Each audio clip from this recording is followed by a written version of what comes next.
Hi, my name's Heather Feather. I am the owner of Rare Bird Medicine, and today's topic is free to be me.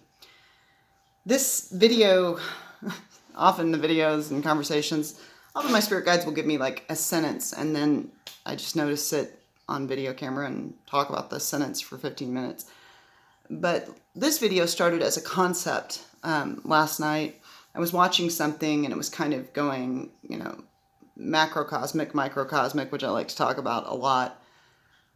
The thought that came to me when I was watching this imagery is that what if, so we tend to think of space and we tend to think of time and the space we hold in this paradigm as a thing and it's set. I am taking up the space. But I was thinking, what if when we go into the quantum realm and we look at the microcosm and we look at particles behaving as waves and behaving as particles, and we go into that microcosmic viewpoint, what if it is almost like a circle of energy in the macrocosmic view? Like, what if they are unified and connected? What if it's not this large thing that you then go into a smaller identification with? What if the smaller identification is the larger identification? What if particles and neutrons and electrons and protons, what if the atomic realm actually is a macrocosmic realm? And as you go in and you think you're looking at the minutia of existence or the microcosmic perspective of existence, what you've actually done is just kind of started diving into a macrocosmic perspective because they are one and the same. So my brain was just trying to consider, like, what if it's not, the Tino 90 and then the large? What if they're one thing? And it's really just the side of the prism of the crystal that you're looking at. It's just a matter of flipping into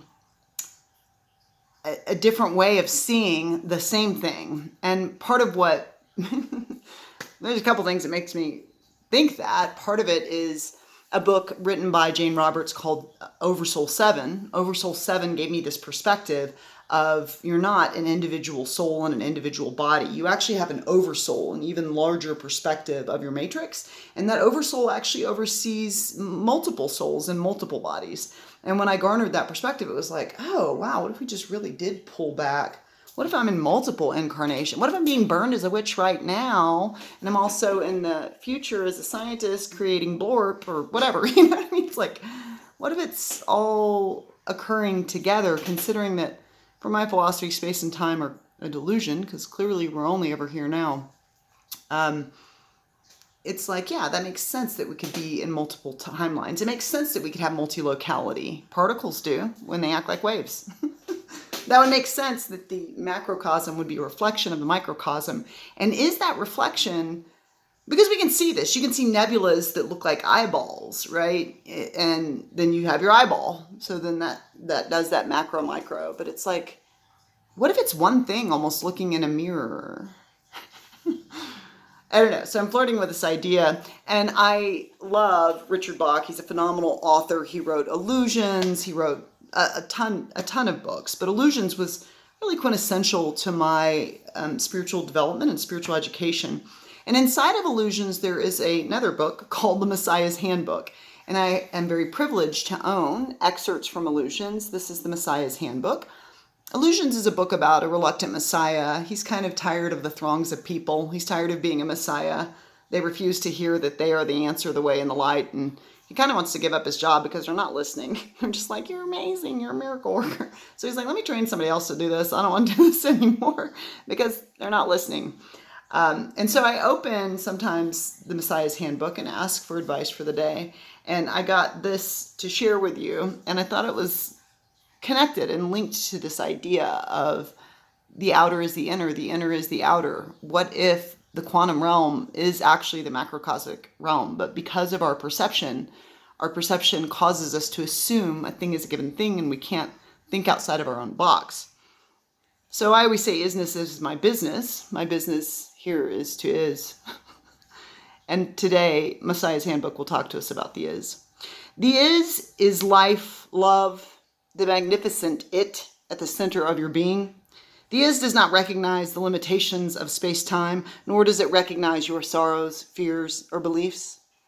It does not see you as an upright biped on the surface of a third planet from a little sun at the edge of a small galaxy of an insignificant universe sandwiched for a moment between multiple trillions of other universes.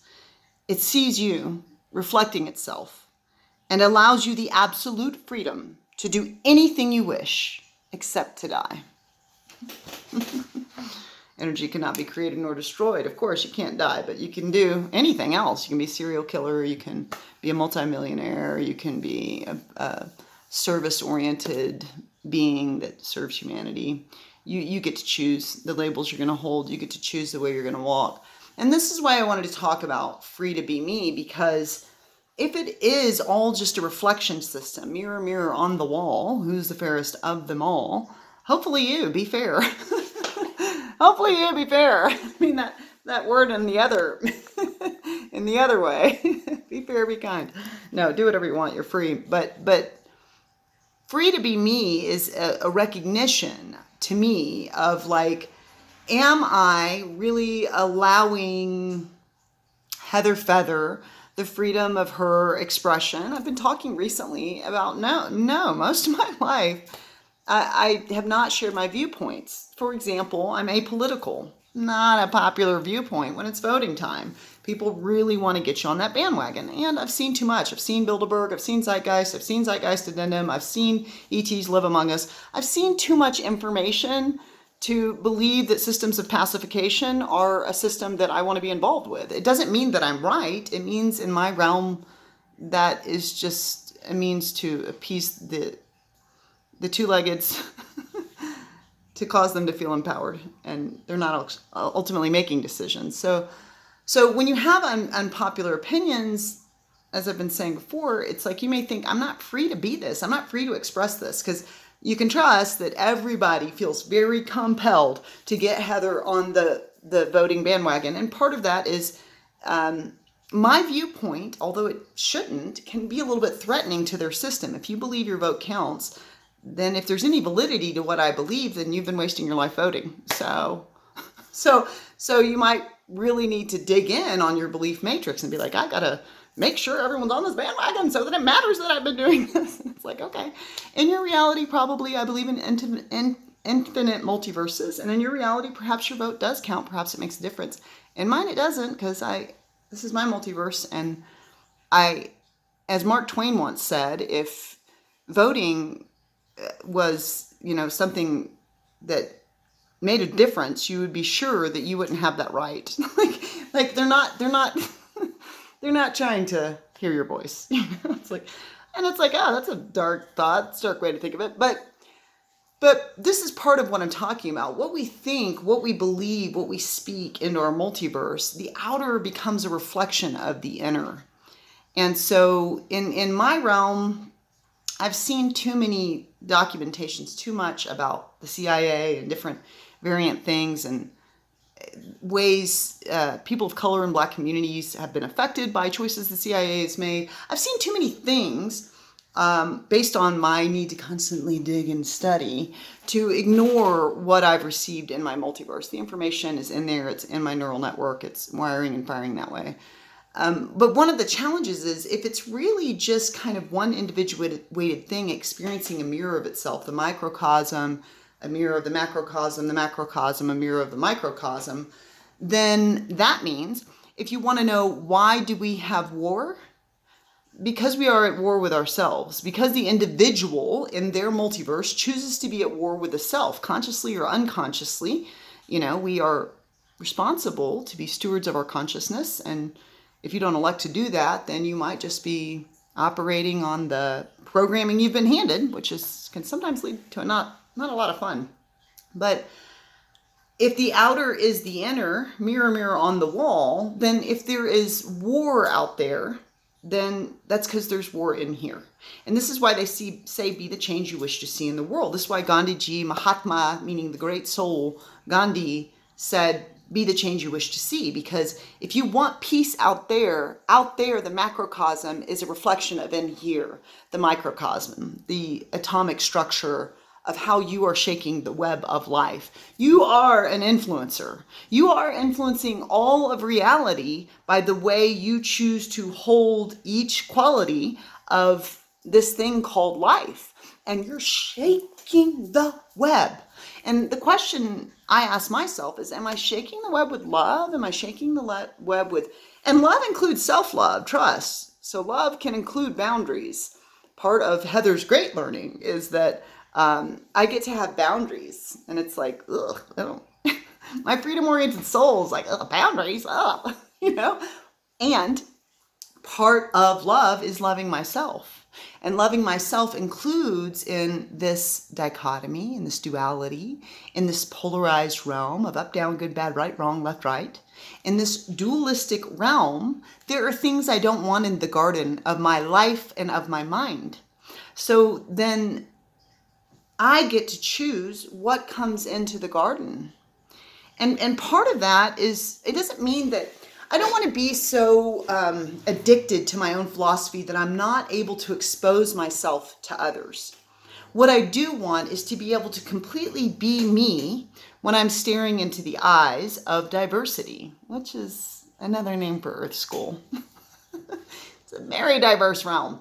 So what I want is can I be reverent, respectful, honorable towards others that don't agree with me, that don't hold my philosophies, that don't hold my viewpoints? Can I allow the allness, the isness that we're itting in? Can I allow the allness, the broadness of the bandwidth of what that is? The allness, allowing it the completeness of diversity. Do I have to have it all agree with me? I mean, it's hilarious to me that people had so many comments about people wearing masks over their mouth or not, or over their nose or not, or if they were wearing or not wearing, or vaccination or not.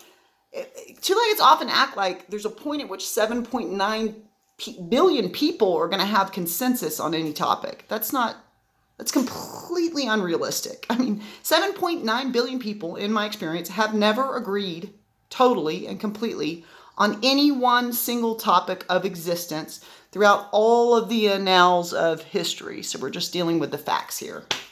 So no, you're never going to have everybody get vaccinated. You're never going to have everybody wear or not wear a mask. You're never going to have everybody agree with your philosophy and your living tree of existence, you know? So the question becomes, can I be free to be me? Can I be free to be my expression, but not need the rest of life to mirror that? Because if there ever was a sin, and this would be in illusions as well, the only sin that there ever could be is to limit the is, to limit the allness. Some people call that God, some people call it energy, some call it the all, some call it the one, the unified field of all that is. But if there was ever a sin, and I don't really believe in sin because it's kind of a judgy, negativistic, ego-based concept. So that doesn't sound godly to me. That sounds real ego-based. But if there was, to me, it would be to limit the is, to limit the all, to limit the expression, the expansion, the diversity, the freedom with which life has the right to express. We are given free will. We are given freedom of expression. And clearly there's all types of expressions available. There's so much available. You can offer all kinds of things down in this realm. So are you free to completely be who you be? Are you allowed to speak your truth? Do you avoid sharing yourself more fully? Just because it's like, trust, Heather lives to hide in her house. Love it in here. All the books I like, the cats I like, everything that's happening in here is great. It's the cleanliness I like, it's all the things I like. And my greatest growth comes from exposing my unique frequency to the world. Are you free to be who you be? Do you share your unique, distinct frequency? How are you shaking the web of life, you phenomenal influencer? Go to rarebirdmedicine.com, click on the classes link. Lots of very powerful classes coming up for digging in and getting to know the self, to be who you be. And you can always subscribe to Rare Bird Medicine on YouTube. Blessed be.